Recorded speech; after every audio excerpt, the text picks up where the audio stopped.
అయితే rock talks with వీకే అని ఒక యూట్యూబ్ ఛానల్ ఉంటుంది. నార్మల్గా అందరూ తెలిసి ఉంటుంది, ఇన్స్టాగ్రామ్ యూజ్ చేసేటోళ్ళు కూడా చూస్తుంటారు. చాలా బాగా చెప్తున్నాను. నేను ఒక ఇంటర్వ్యూ ఉంది అన్నట్టు, లైక్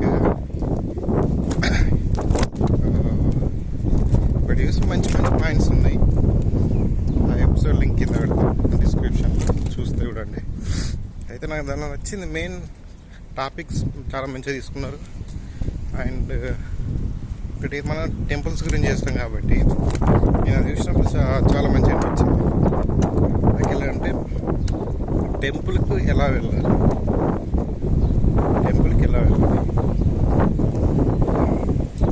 మంచి నార్మల్గా ఫుడ్ తినండి.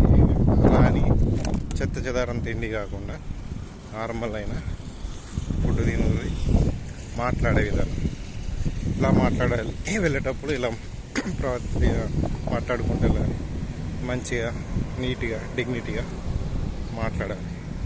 ఓకే, మంచిగా ఫ్రెష్ అయిపోయి క్లాత్స్ కూడా మంచి నీట్గా వేసుకొని వెళ్ళాలి. ఎందుకు క్లాత్స్ నీట్గా వేసుకోవాలంటే కానీ ఒక్కను వెళ్ళు, అక్కడ చాలామంది ఉంటారు, ఊళ్ళో ఉంటారు, అందరు వస్తారు కాబట్టి డిగ్నిటీగా ఉంటుంది. అది చాలా మంచిది. ఇవాళ రేపు ఎవడు పాటిస్తుండే ఇది. నిజం చెప్తున్నా, ఈ ఫీల్ నాకు వచ్చింది. లైక్ వీడియోస్ తీసేటప్పుడు నేను అసలు నార్మల్గా వెళ్ళినప్పుడు నా ఇంటెన్షన్ ఏంటంటే టెంపుల్కి వెళ్ళాలి, వీడియో తీయాలి, ఈ టైం వరకు క్లోజ్ చేస్తారు టెంపుల్, దేవుని వీడియో తీయాలి. ఇది ఉంటుంది ఇంటెన్షన్. మనసులో భక్తి కూడా ఉంటుంది. సో అప్పుడు వెళ్ళి అక్కడ నువ్వు భక్తి అంటే దేవుడా దేవుడా దేవుడా అని ఆయన అరుస్తూనే భక్తి ఉన్నట్టు కాదు. నువ్వు మనస్ఫూర్తిగా దండం పెట్టుకున్నా భక్తి ఉన్నట్టు. అది ఎంత అంటే 1 మీటర్ ఉన్నా నువ్వు చెప్పే విధానం, నువ్వు మొక్కే విధానంలో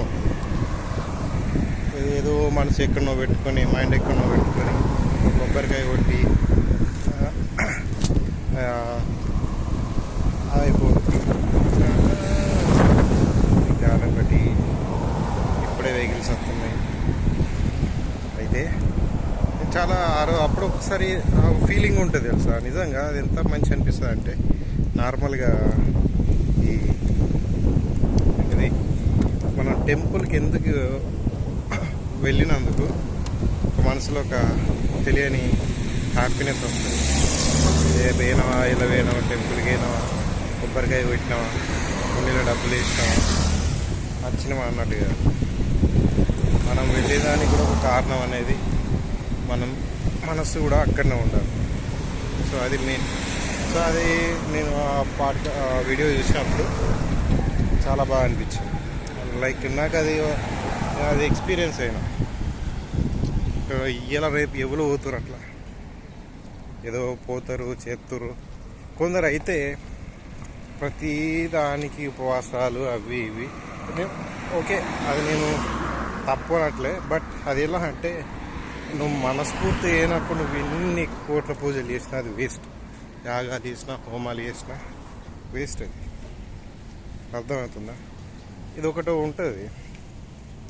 సేమ్ థింగ్, ఒక పూజారి ఉంటాడు, డైలీ పూజలు చేస్తూ ఉంటాడు. పూజలు డైలీ రెగ్యులర్గా చేస్తూ ఉంటాడు, కామన్. అయితే ఒక రైతు ఉంటాడు. రైతు గుడి లోపలికి గుర్రాడు, గుడి బయట నుంచి ఆయన పనులు ఏం దండం పెట్టుకొని, మనస్ఫూర్తిగా దండం పెట్టుకొని వెళ్ళిపోతాడు. గుడి లోపల గుర్రాడు. వీళ్ళిద్దరు ఒకసారి చనిపోతాడు. చనిపోయేసరికి ఆ పంతులేమో నరకానికి పోతాడు, ఈ రైతు ఏమో స్వర్గానికి పోతాడు. అప్పుడు అడుగుతాడు, పూజారి అడుగుతాడు, అదేం స్వామి, నేను ఎప్పుడు 24 hours నీకే పూజలు చేస్తూ నీ సన్నిధిలో ఉన్నా, నేను నరకమా? వాడేమో ఎప్పుడు గుడి లోపల కూడా అడుగుపెట్టి రాలేదు, గుడి బయట నుంచి దండం పెట్టుకొని వెళ్ళిపోతాడు. వాడి స్వర్గం ఏంటిది, ఏంది ఇది అంటే, నువ్వు 24 గంటలు నాకు పూజలు చేసినా మనస్ఫూర్తి చేయలేవు. వాడు 2 నిమిషాలు దండం పెట్టుకున్న మనస్ఫూర్తిగా దాని మనసులో వచ్చుకొని తన పనులు చేసుకున్నాడు.